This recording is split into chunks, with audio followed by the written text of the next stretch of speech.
পতিতালয়ে সব থেকে প্রথম যেই মেয়ে আসবে সবার আগে ছুঁয়ে দেখবে এমপি রাতুল আহমেদ। আজও তার ব্যতিক্রম হয়নি। পতিতালয়ের পরিচালিকার সামনে পায়ের উপর পা দিয়ে বসে আছে।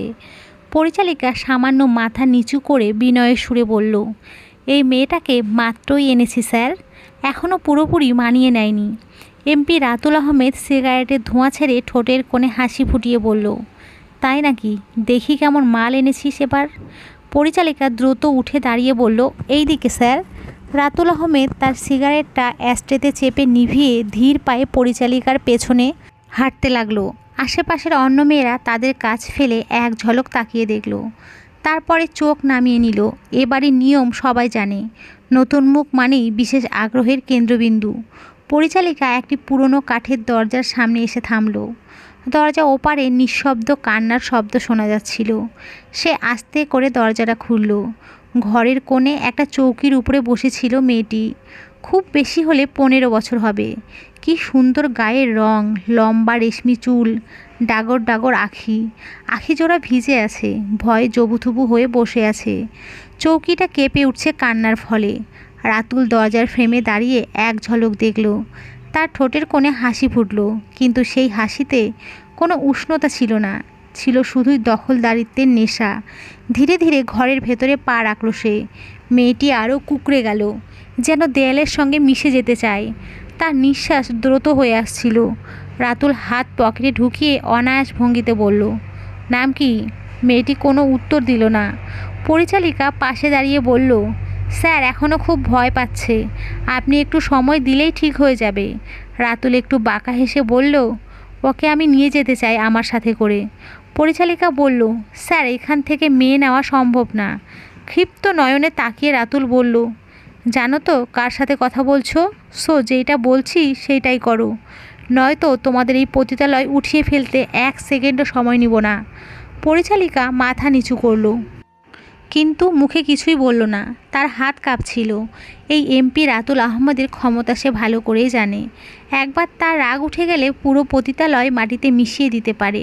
রাজি হয়ে গেল, কিন্তু মোটা অঙ্কের টাকা দাবি করলো। রাতুল আহমেদ চোখ কুঁচকে পরিচালিকার দিকে তাকালো। তার ঠোঁটের কোণে বাঁকা হাসি ফুটল।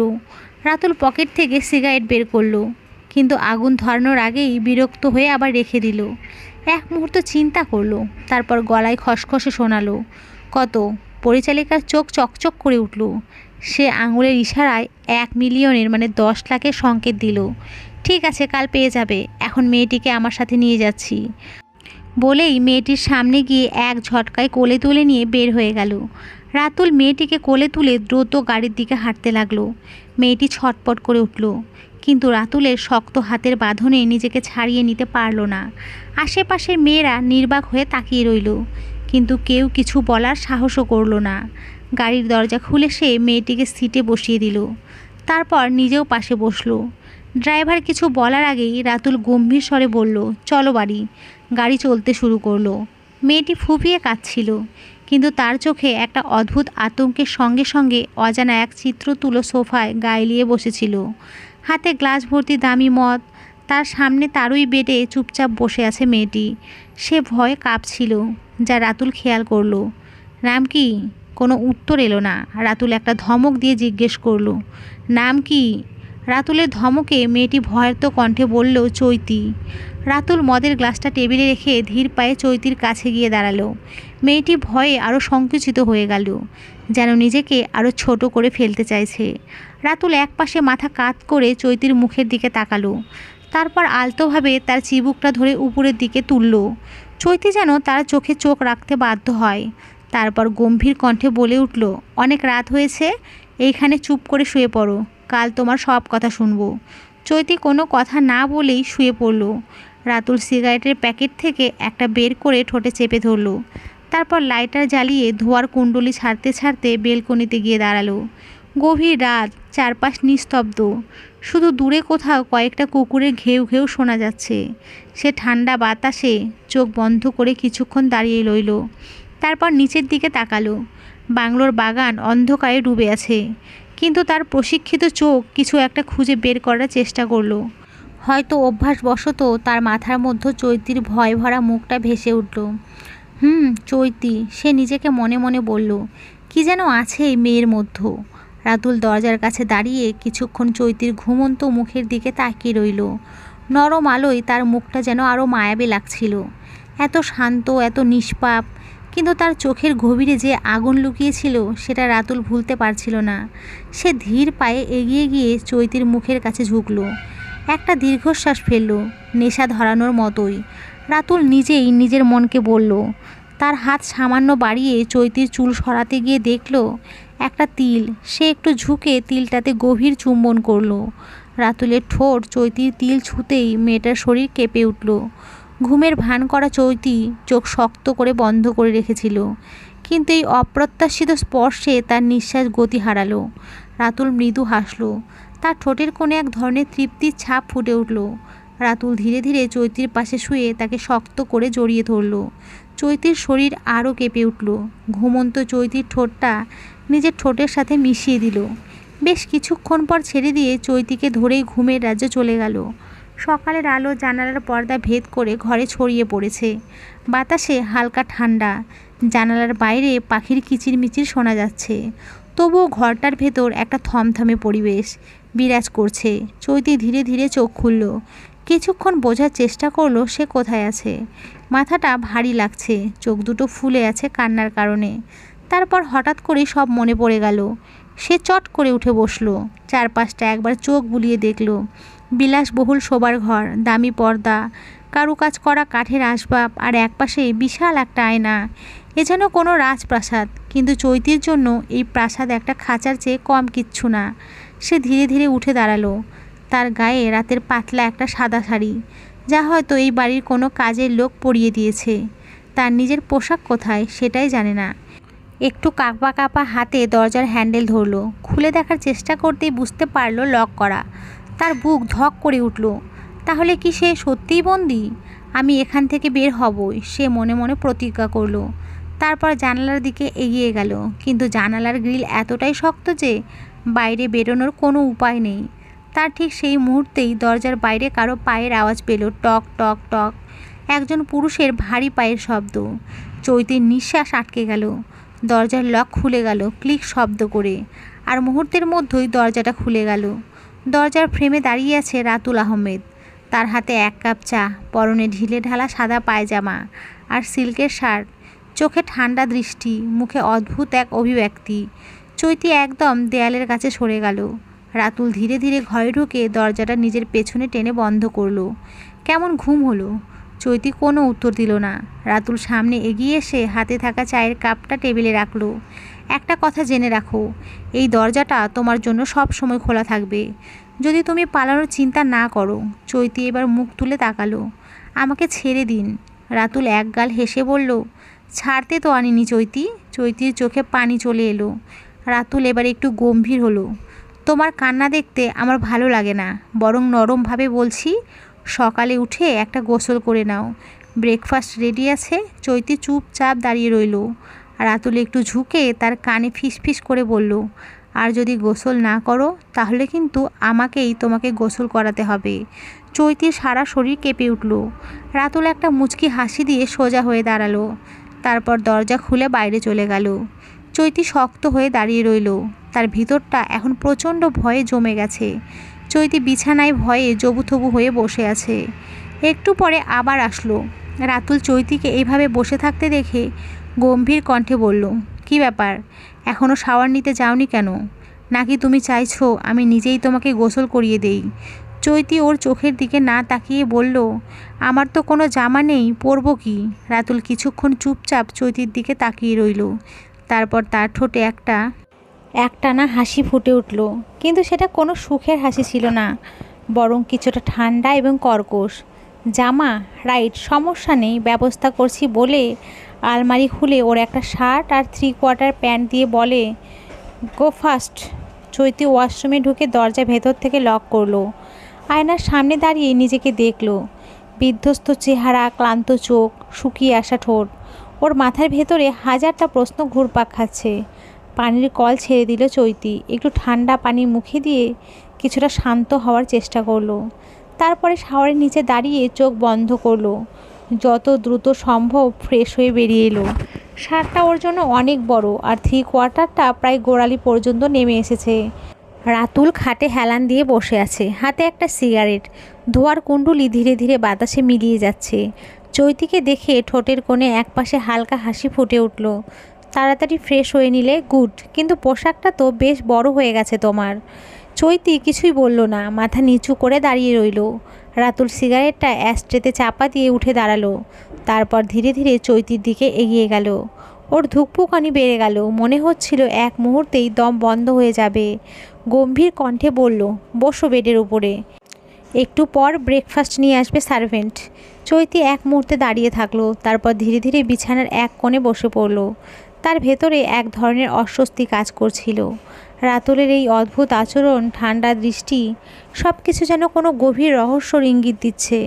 কিছুক্ষণ নীরবতা, ঘরের পরিবেশটা থমথমে হয়ে আছে। একটু পর দরজায় একটা মৃদু টোকা পড়ল, স্যার ব্রেকফাস্ট রেডি। রাতুল ধীর পায়ে দরজার দিকে গেল, তারপর খুলে দিল। দুইজন সার্ভেন্ট একটা ছোট্ট টেবিলে নাস্তার ট্রে রেখে দিল, গরম পরোটা, ডাল, ডিম ভাজি আর এক গ্লাস কমলা জুস। খাওয়ার চেষ্টা করে চৈতি।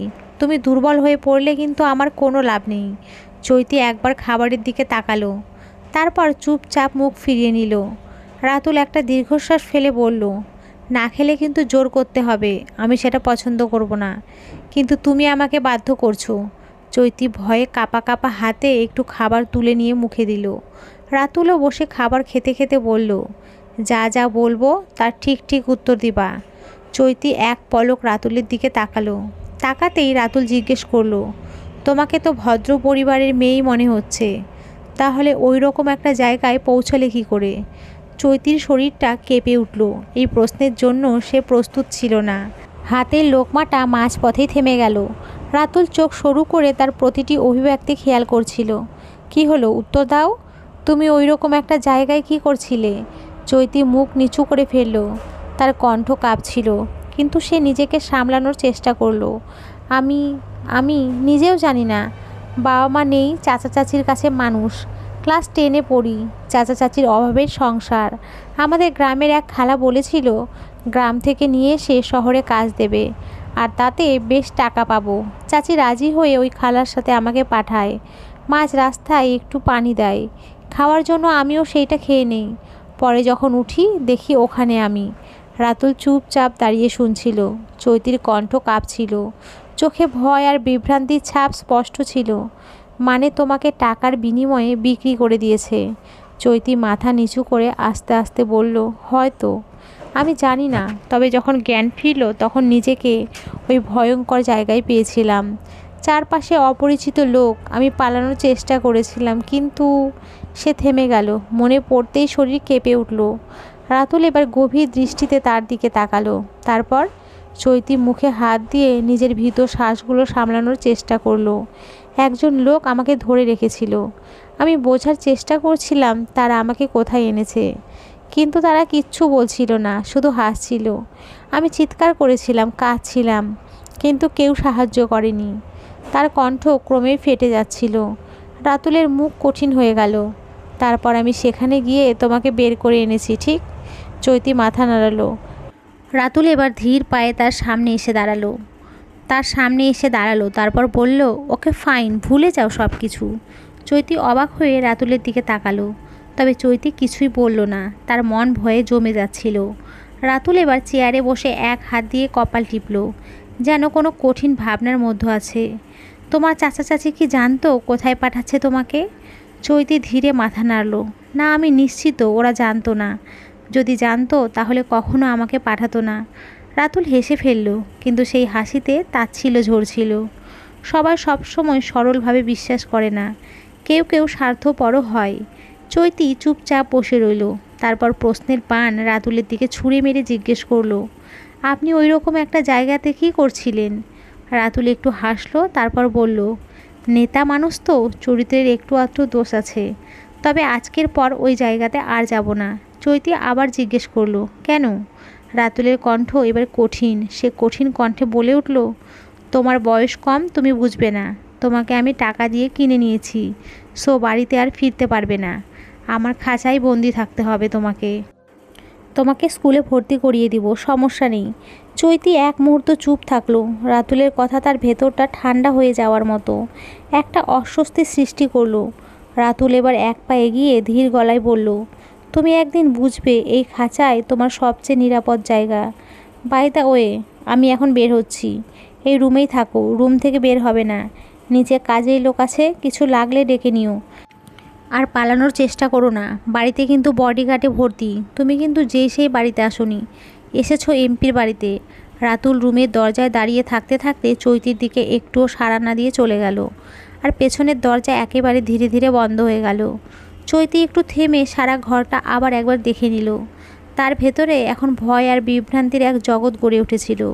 সে ধীরে ধীরে বিছানায় গাটা এলিয়ে দিল। ওর ভবিষ্যৎ কিছুই জানা নেই। শহরে কতটুকুই বা চেনে, যাবেই বা কোথায়। এতক্ষণে বুঝে গেছে এইখান থেকে বের হওয়া ওর মতো মেয়ের পক্ষে কখনোই সম্ভব না। রাতুল একটা প্রেস কনফারেন্সে এসেছে, তবে তার মনটা পড়ে আছে বাসায়। মাথায় খেলা করছে চিন্তার মেলা। চৈতি কী করছে না করছে এইসব নিয়েই ভাবছে। প্রেস কনফারেন্স শেষে রাতুল আবারও নিজের ঠান্ডা ও আত্মবিশ্বাসী অবস্থায় ফিরে গেল। সাংবাদিকদের প্রশ্নগুলো একে একে আসছিল, তবে তার মুখে কোনো অস্বস্তি ছিল না। একেবারে শান্ত, যেন এসব প্রশ্ন তার কাছে কোনো সমস্যাই নয়। এক সাংবাদিক সরাসরি বলল, স্যার, আপনার বিরুদ্ধে কিছু অভিযোগ উঠেছে, যা গত সপ্তাহে শোরগোল সৃষ্টি করেছিল। এ বিষয়ে আপনি কথা বলবেন? রাতুল সিগারেটের ধোঁয়া এক লম্বা শ্বাসের মতো ছাড়ল। তারপর একটি ঠান্ডা হাসি দিল। এটা পুরোপুরি গুজব। আমি জানি মিডিয়া কখনো কখনো অতিরিক্ত আগ্রহ দেখায়, কিন্তু আমি পরিষ্কার বলছি, এসব কিছুই সত্য নয়। আমি সব সময় সঠিকভাবেই কাজ করেছি এবং তা করেই যাব। এবার আরেক সাংবাদিক জিজ্ঞেস করলো, কিন্তু স্যার, কিছু লোক দাবি করছে যে আপনার ব্যবসা বা ব্যক্তিগত জীবনে কিছু অসুস্থতা রয়েছে। এ বিষয়ে আপনার মন্তব্য কী? রাতুল কিছুটা গম্ভীর হয়ে বলল, তবে তার চোখে আগের মতো ঠান্ডা দৃষ্টি বজায় ছিল। অসুস্থতা?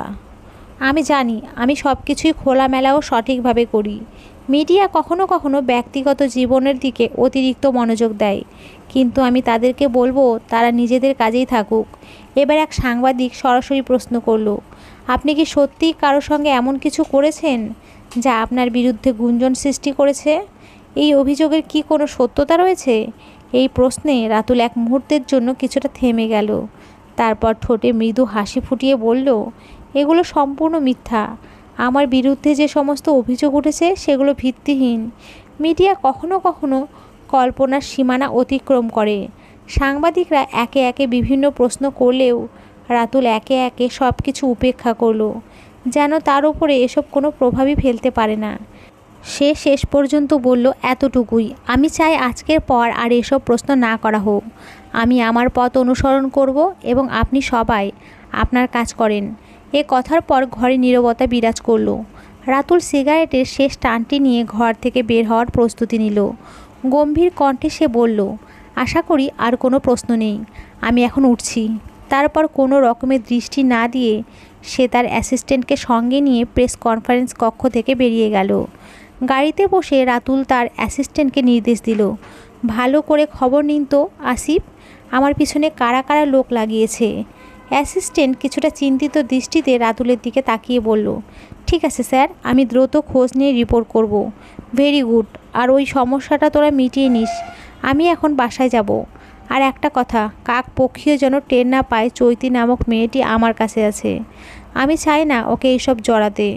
রাতুলের নির্দেশে অ্যাসিস্ট্যান্ট একটু নরমভাবে বলল, অবশ্যই স্যার, সব কিছু আমি যত্ন করে দেখব। আর চৈতির ব্যাপারে চিন্তা করবেন না, আমরা তার নাম বা অবস্থান কিছুতেই ফাঁস হতে দেব না। রাতুল একটু মাথা নেড়ে তার অ্যাসিস্ট্যান্টের কথায় সায় দিল।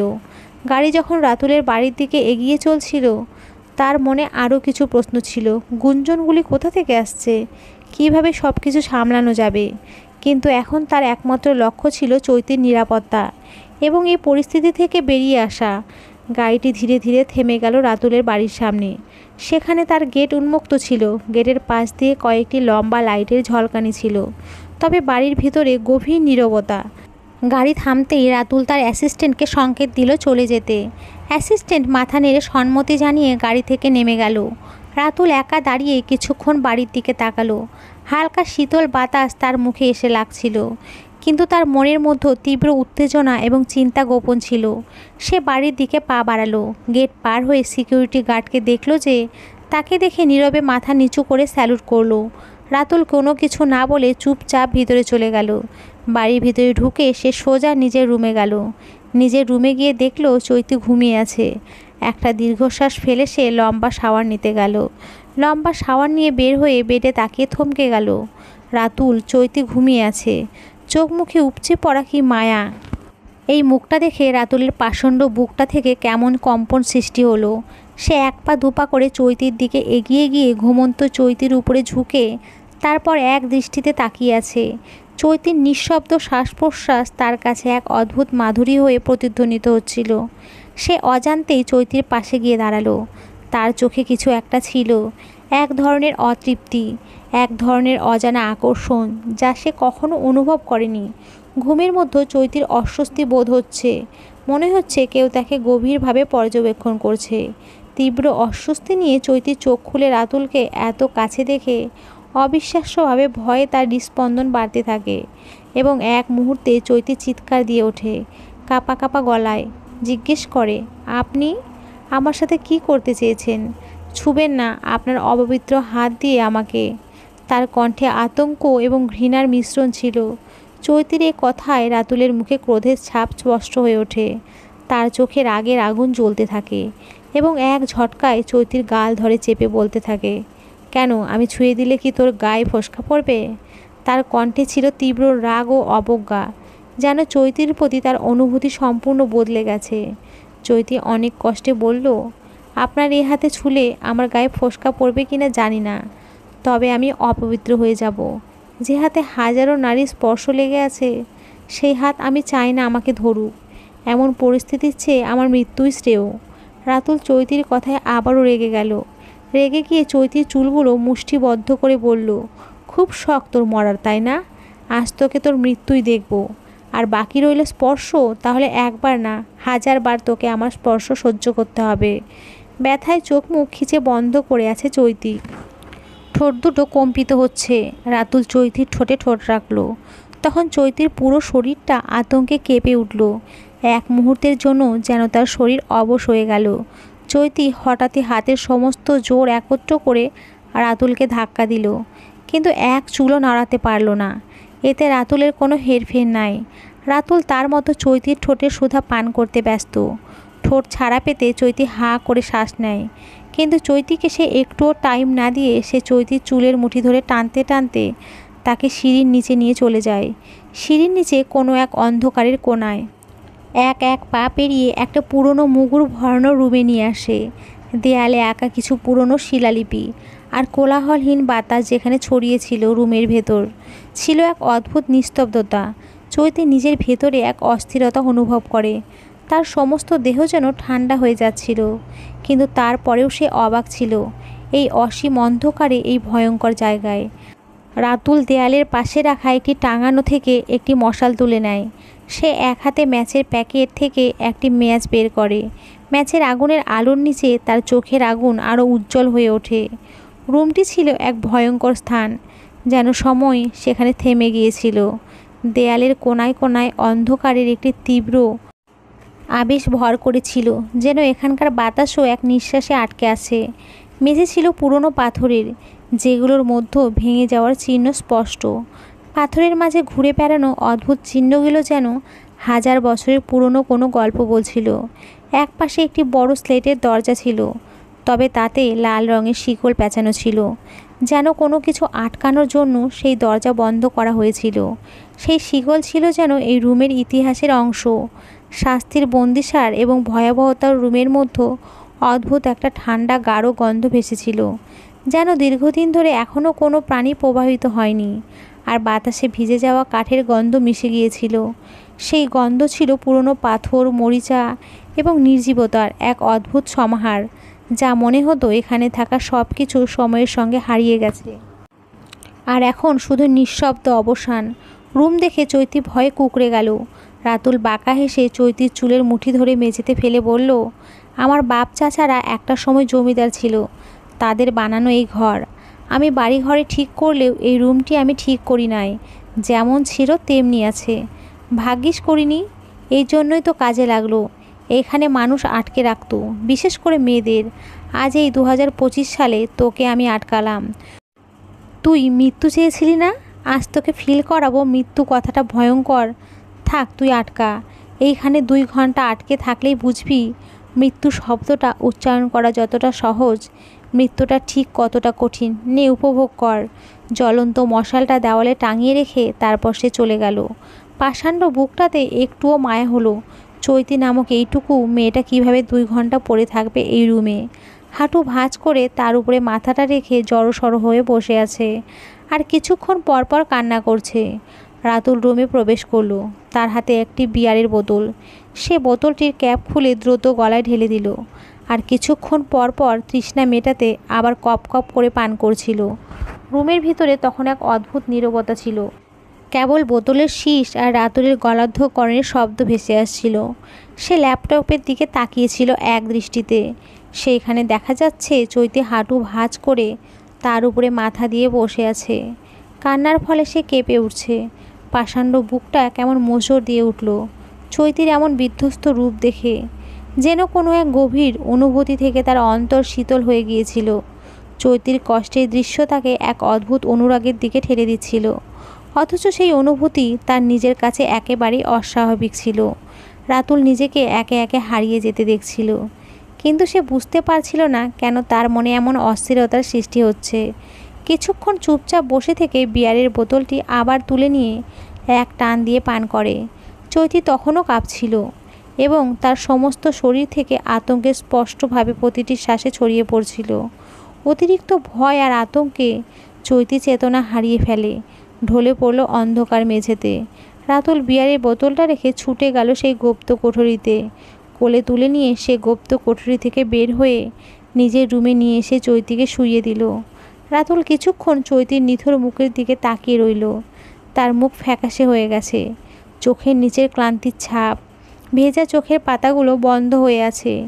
নিঃসঙ্গ আর অবসন্ন এক অনুভূতিতে সে হারিয়ে গেছে। রাতুল ধীর গতিতে উঠে গিয়ে ওয়াশরুম থেকে ঠান্ডা পানিতে ভেজানো তোয়ালে এনে চৈতির কপালে চেপে ধরল। কিন্তু কেন, সে নিজেই বুঝতে পারছিল না। কিছুক্ষণ আগেও সে এই মেয়েটাকে কষ্ট দিতে চেয়েছিল, অথচ এখন তাকে কষ্টমুক্ত করতে চাইছে। এই অনুভূতিটা কেন তাকে গ্রাস করেছে? চৈতির চোখের পাতাগুলো একটু নড়ল, হয়তো অজ্ঞান অবস্থা থেকে ফিরতে শুরু করেছে। রাতুল কিছুটা অস্বস্তি নিয়ে তার হাতটা ছাড়ল, তারপর উঠে গিয়ে জানালার কাছে দাঁড়ালো। একটু পরে চৈতি হালকা গোঙানোর শব্দ করলো। রাতুল দ্রুত ফিরে এলো। চৈতি ধীরে ধীরে চোখ খুলল, কিন্তু সে সম্পূর্ণ বিপর্যস্ত।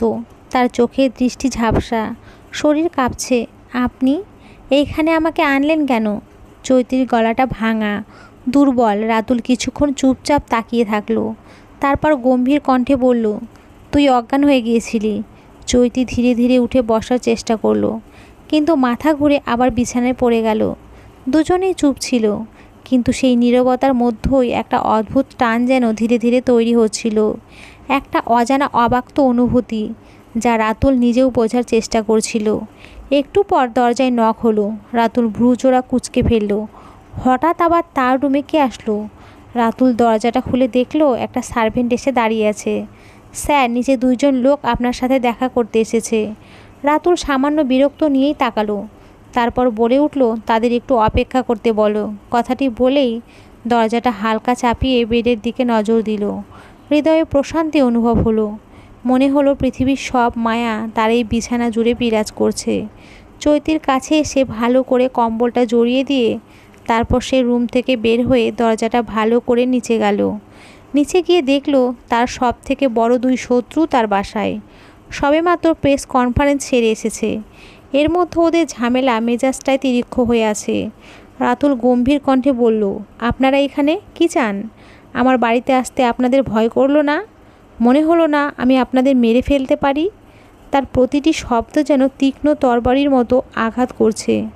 তার চোখে ভয়ঙ্কর রাগের আগুন জ্বলছিল এবং তার কণ্ঠে এমন এক ধ্বংসাত্মক তেজ ছিল যা শত্রুদের ভিতর শীতল স্রোতের মতো ছড়িয়ে পড়ছিল। তুমি যেটা করছো সেটা ঠিক করছো না। রাতুল কিঞ্চিত পরিমাণে হাসল, তারপর বলল, তাই নাকি মিস্টার চৌধুরী? তিনি আবার চেঁচিয়ে বলে উঠলেন, নিজেকে কি সাধু মনে করো তুমি? তুমি নিজেকে সেইটা দেখো। রাতুল চোয়াল জোড়া শক্ত করে বলে উঠল, চোখের সামনে আমরা যা দেখি তা কিন্তু সত্যি না, চোখের আড়ালেও লুকিয়ে থাকে সত্যি। তবে এই সত্যি আপনাদের ধরা ছোঁয়ার বাহিরে। মিস্টার খান, আপনি কিছু বলবেন? যদি বলার না থাকে তাহলে যেতে পারেন, আমি আমার নিয়মেই চলবো। আজ যান নিয়ে ফিরে যেতে পেরেছেন, কাল কিন্তু পারবেন না। আর এসব নিয়ে আমার বাড়ির সীমানায় আর আসবেন না। মিস্টার খান বলে উঠল, কেন? আসলে কি হবে বাড়িতে? কী লুকিয়ে রেখেছেন? গুপ্তধন? মহামূল্যবান জিনিস, যা কেউ দেখুক আমি চাই না। সো গেট আউট বলেই চলে গেল উপরের সিঁড়ি পেরিয়ে। আর দুইজন লোক, যারা ওর সব থেকে বড় শত্রু, সব সময় চাই ওর ক্ষতি, মিস্টার শিহাব চৌধুরী আর মিস্টার জাফর খান, তারা যাওয়ার পানে তাকিয়ে রইল, যেন কিছু একটা বোঝার চেষ্টা করছে। বন্ধুরা, আজকের গল্পটি এখানেই শেষ হলো। তোমরা সকলেই খুব ভালো থেকো, সুস্থ থেকো। সকলকে অসংখ্য ধন্যবাদ।